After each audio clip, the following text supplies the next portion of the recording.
আমার শখের ফ্রিজটার দাম কত এবং কোন ব্র্যান্ডের তা জানতে পারবেন আজকের এই ভিডিওতে। আসসালামু আলাইকুম, আশা করি সবাই ভালো আছেন। নতুন একটা ব্লগ ভিডিওতে আপনাদের সবাইকে জানাই স্বাগত। গতদিনে এই ফ্রিজটা আমি নিয়ে আসছিলাম, ডাবল এর ফ্রিজ। তো এই ফ্রিজটার ভিডিও দেওয়াতে অনেক অনেক আপু ভাইয়ারা কমেন্ট করেছেন, জানতে চেয়েছেন এই ফ্রিজটা কোন ব্র্যান্ডের বা কত টাকা দাম নিয়েছে। আজকের ভিডিওতে তা আলোচনা করব, সাথে থাকুন, নিশ্চয়ই জানতে পারবেন। সকাল থেকে শুরু করে সন্ধ্যা পর্যন্ত গৃহিণীদের কাজ কখনো শেষ হয় না।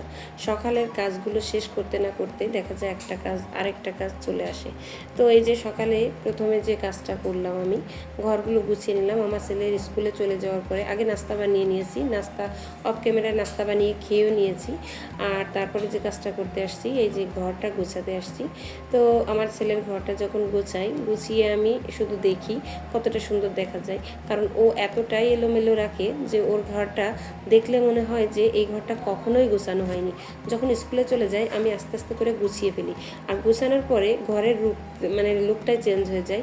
ওর ঘর যে সেরকম মনেই হয় না, মনে হয় অন্য কোনো একটা ঘর।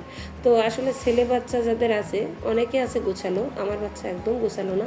বিছানা চাদর থেকে শুরু করে সব কিছু এলোমেলো থাকে। তো ঘর গোছানোর পরে আমি চলে আসছি রান্না করতে। আর রান্না করছি এখানে আমি টমেটো দিয়ে মাছ ভুনা, টমেটোটা ব্লেন্ডার করে নিয়েছি, আর ডাল রান্না করছি।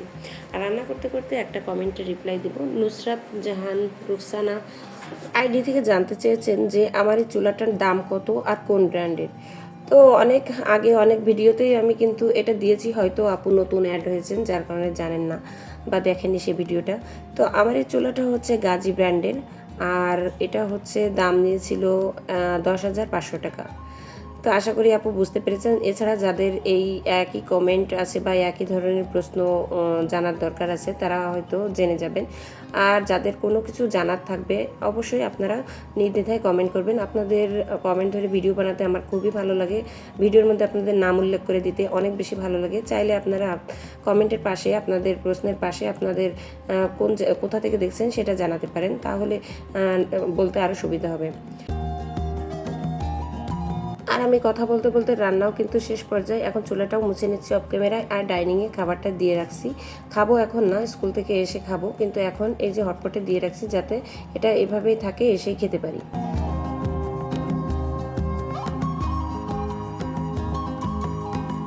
তো আমি কিন্তু রান্না বান্না করে ফেলেছি, সম্পূর্ণটা ডিটেলসে দেখাইনি। এদিকে মাছ ভোনা কমপ্লিট, আর আস্তে আস্তে করে এক একটা রেসিপি হচ্ছে, আর আমি নিয়ে যাচ্ছি, নিয়ে ডাইনিংয়ে রেখে দিচ্ছি। কারণ আমি এতটাই ব্যস্ত থাকি সকালে যে আসলে সেইভাবে আমি যে সুন্দরভাবে ডেকোরেশন করে করব কিংবা কোনো কাজ করব সুন্দরভাবে, সেটা করতে পারি না। খুব তাড়াহুড়ো করে রান্না করি। তো এক নজর আপনাদের দেখিয়ে দিই কী কী রান্না করলাম।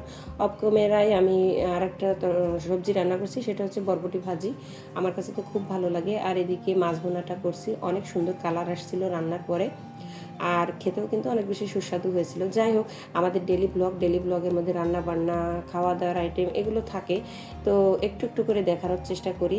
আমরা যে কি খাচ্ছি এটা বড় বিষয় না, আমরা রান্না করি এটাই হচ্ছে বড় বিষয়, যে আমরা রান্না করছি, কি করছি না করছি এটাই শেয়ার করি। তো এই ফ্রিজ নিয়ে অনেক অনেক কমেন্ট আসছে। আমি কিছু আপু ভাইয়াদের নাম বলছি।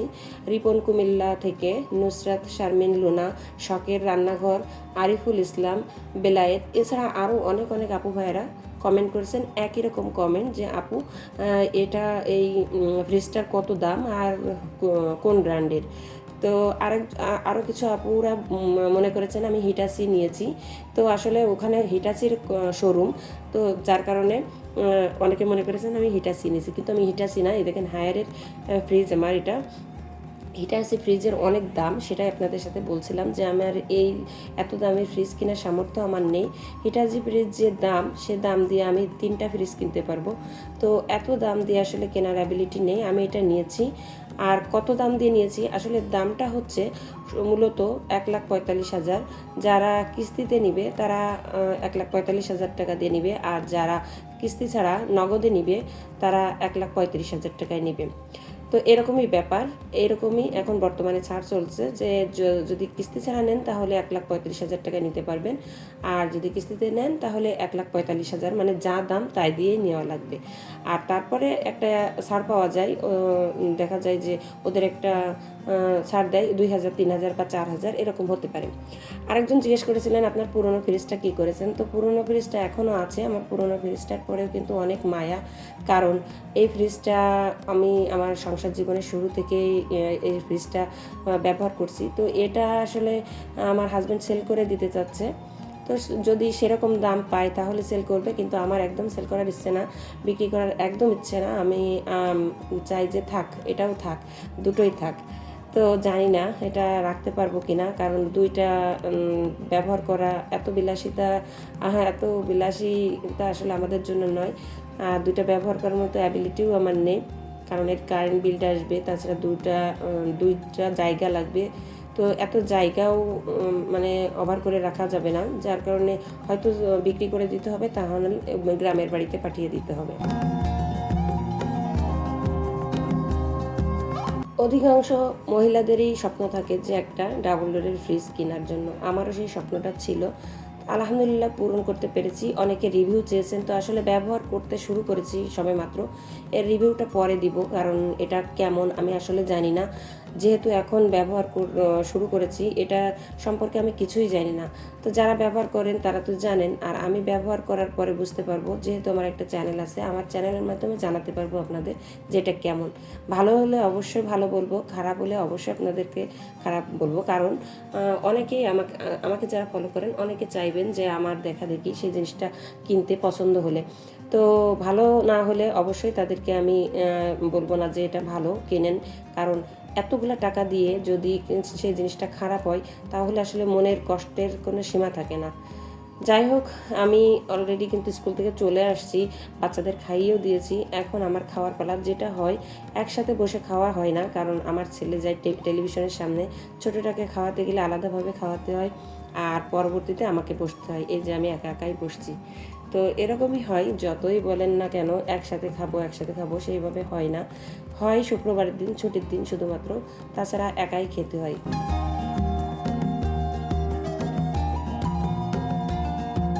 আরেকটা আপু আমাকে রুটি মেকারের ভিডিওটা দিতে বলেছেন, মানে কিভাবে রুটি মেকারের রুটিটা বানায় সেই ভিডিওটা দিতে বলেছেন। তো আমি এরকম ভিডিও অনেক আগে বানিয়েছি, আপনি চাইলে আবারও বানাবো। আসলে এক ভিডিওতে দেখা যায় সব ধরনের ভিডিও করতে গেলে অনেক বড় হয়ে যায়, যার কারণে এই ভিডিওতে আমি দেখালাম না। পরবর্তী ভিডিওতে আপনাকে অবশ্যই দেখাবো যে আমার রুটি মেকারে কিভাবে রুটি বানাই। আপনাদের কমেন্টের রিপ্লাই দিতে বা আপনাদের কমেন্ট ধরে ভিডিও বানাতে আমার কাছে সবথেকে বেশি ভালো লাগে। তো আমি চেষ্টা করব আপনাদের কমেন্ট ধরে ভিডিও বানানোর, আপনাদের নামগুলো উল্লেখ করে দেওয়ার। কে কোথা থেকে ভিডিওটা দেখছেন অবশ্যই পাশে লিখে দিবেন, তাহলে বলতে সুবিধা হবে।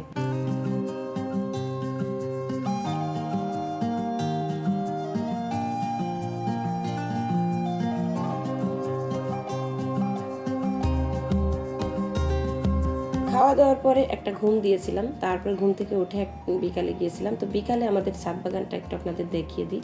অল্প পরিসরে অনেক ছাদে গাছ লাগানো হয়েছে, গাছে ফুলও এসেছে। তো বিকালে আসলে ছাদে উঠতে খুবই ভালো লাগে। মাঝে মাঝে অনেক কষ্ট হয়, দেখা যায় অনেক বেশি পরিশ্রম হয়ে যায়, তখন ছাদে উঠি না। যখন উঠি তখন অনেকটা সময় থেকে আসি, আর অনেক ভাবিরাও ওঠে, যার কারণে কিন্তু অনেক বেশি ভালো লাগে এই ছাদ বাগানে। আমাদের ছাদের উপরে অনেকগুলো ভয়েড আছে, তো গাছগুলো দেখা যায় ভয়েডের উপর দিয়ে আর কি একটা ছাদের মতো করে রেখেছে, আর তার উপরে রেখে দিয়েছে। এর কারণে দেখতে কিন্তু আরও বেশি সুন্দর দেখা যায়। আর যেহেতু আমাদের বিল্ডিংয়ের কাজ এখনও কিছুটা বাকি আছে, তো পুরোপুরি কমপ্লিট হওয়ার পরে অবশ্যই আপনাদের সাথে শেয়ার করব যে কেমন হলো। আর দেখতে অবশ্যই অনেক বেশি সুন্দর লাগবে, যেহেতু অনেক বড় ছাদ। এখন আপনাদের সাথে একটা টিপস শেয়ার করি। আমরা যখন ডিম কাটি, দেখা যায় যে ছুরি দিয়ে কাটলে কিন্তু ডিমটা ভালো কাটা হয় না। তো কি উপায়ে কাটা যায় দেখেন, আমি সেই উপায়টা আর কি দেখাচ্ছি আপনাদের। সুতা দিয়ে কিভাবে ডিমটা কাটে, সুতা দিয়ে যদি এইভাবে ডিমটা কাটা হয় তাহলে একদম দেখা যায় অর্ধেকটা হয় এপাশ ওপাশ, মানে কম বেশি হবে না, সমান হবে। এছাড়া ডিমটা কিন্তু কুসুমটা সরে যাবে না। আপনাদের দেখেন কতটা সুন্দর ডিমটা কাটা যাচ্ছে আর সমান হচ্ছে। তো কারেন্ট ছিল না, যার কারণে অন্ধকার, সেইভাবেই আর কি ভিডিওটা করা।